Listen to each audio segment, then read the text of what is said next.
هر کی به یه چیزی مینازه، مرغ به جوجهش، سگ به طولش، گاو به گوسالش، خر به کرش. برنامه چاره استراتژی به جناب آقای بزن که نبینم ناکس بی معرفت مردشور ببرتت مستقیم بدون توقف. با این تعریف کردنت ناکس معلوم میشه موتور خاموش داری میگازی، خفه کردی، روشنت میکنم. دوباره بگو وگرنه مجبور میشم برای حفظ آبروی جهان استراتژی همچی بزنم که نشد تاکتیکی از این برنامه بیفته بیرون، از توی استودیو پرتت کنم بیرون ناکس.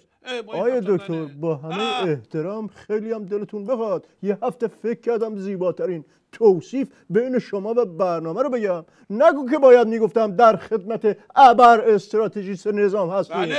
متفکر خستگی ناپذیر، دریای علم و حلم، دارای گواهی نامه یک پای بین‌المللی اونم.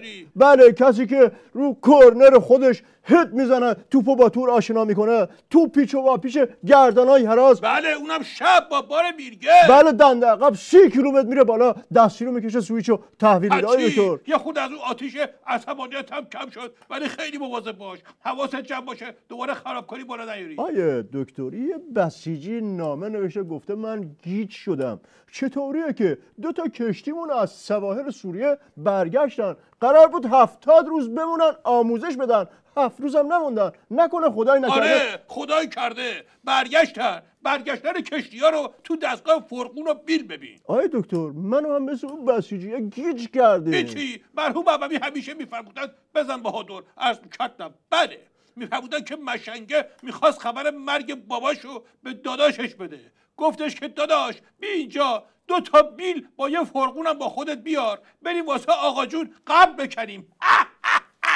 روشن شد یا همچین بذارم که یه قبر جمع و جوری برات لازم بشه. دکتر روشن شد، ولی این حرفای صالحی پس چی بود که میگفت مردم سوریه نمیخوان معلومو بدن مجبور بگیرن؟ معلوم مسلم اینه که هم این صالحی که این حرفو زده، هم اون بسیجی مشنگ که اون نامه رو نوشته، 2 تایشون با هم نفهم و گیجن، ولی مجهول اینه که کدومشون گیجتر و مشنگتر از اون یکی باشه. تو روشن شد، ولی این حرفای صالحی پس چی بود که میگفت مردم سوریه نمیخوان معلومو بدن مجهولو بگیرن؟ معلوم مسلم اینه که هم صالحی که این حرفو زده، هم اون بسیجی مشنگ که اون نامه رو نوشته نفهم و گیجن، ولی مجهول اینه که حالا کدومشون گیجتر و مشنگتره. آیه دکتر نباید این بسیجی بدبخت و هرچندم که خنگ و پپه باشه با این صالحی مقایسه کرد. آخه بسیجی اقلا برایش خودتون یه سوالی فرستاده و جوابی خواسته،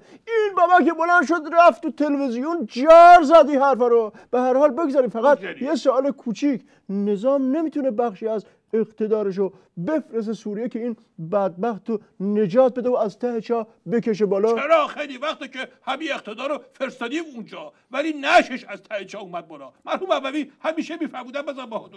عرض کردم بله، میفرمودن که شوته ته چاه گیر کرده بود، براش طناب فرستادن، ولی وقتی اومد بالا دیدن مرده، چون که عقلش نمیرسید، ارزش هم نداشت، طنابا به جایی که ببنده به کمرش بسته بود به گردنش.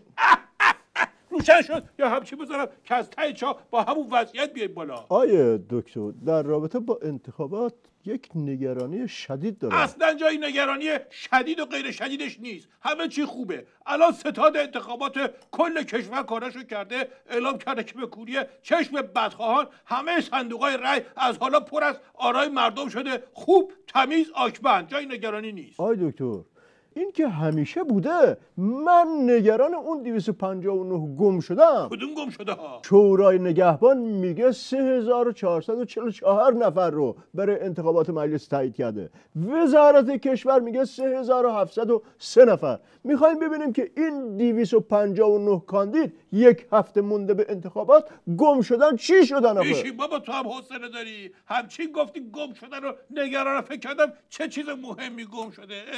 آیه دکتر به جای این که بریم تو بحث‌های خردریز و این خردریزایی که این بسیجی پاسدارا میپرسن جواب بدیم، میخوام که یک وضعیت و یک چشمانداز کلی از اوضاع نظام و ارائه بدیم برای این بسیجی‌ها. یعنی تصویر استراتژیکی میخواد؟ بله. عمرن اگه کف دست من مودیدی بازم همچین بحثی رو از من نمیتونی ببینی. آقای دکتر اختیار دارین، شما میتونید. اختیارو که دارم، معلومه است که میتونم. چشم بسته زدی به خال ناکس، ولی انگار قصد جون بسیجی‌ها رو کردی. فکر بسیجی رو بکن که بخواد این بحث از من بشنوه. من نمیخوام دستمو به خون بسیجی آلوده بکنم این وسط. آقای دکتر من به خون بسیجی چه کار دارم؟ چه کار می‌خواستی داشته باشی؟ داری راست از یه بحث بالاتر از کشش مغزشو میندازی رو کلش. این ضربه سنگینی محسوب میشه. مرحوم موی همیشه میفهمودن بزن بهادر، عرض میکردم بله، میفهمودن که به شوته گفتن 2 ضرب در 2 به توان 2 به علاوه 5 منهای 3 به توان 1 میشه چند؟ هیچی. شوته یه خود نگاه کرد افتاد مرد. روشن شد که همچین بذارم که تو هم عین شوته یه تکونایی بخوری. آقای دکتر من از لطفتون تشکر میکنم که این بار تو پایان برنامه بسیجی کشتین ولی مقام عظما رو کاری نداشتین. واقعا که خوشم اومد. اختیار داری. البته خود مقام عظما همیشه تاکید دارن که یه بسیجی هستن. آقای دکتر الان که حتما آرزو میکنن بسیجی باشن و بمیرن ولی این روزا رو نبینن. دیدی آخر کار دوباره خودت کشتیشون؟ دیدی من داشتم به خوبی و خوشی برنامه رو ختم میکردم با 4 تا بسیجی کشته، تو خود مقام عظما آخر با کلمات رشید جوش نیارین. میخواستم بگم که زدی وسط برنامه کشتی، اولش که منو کشتی با اون تعریف مزخرفی که از من کردی. آخر آقای دکتر جوش نیار بابا، یه لیوان آب خنک بخور.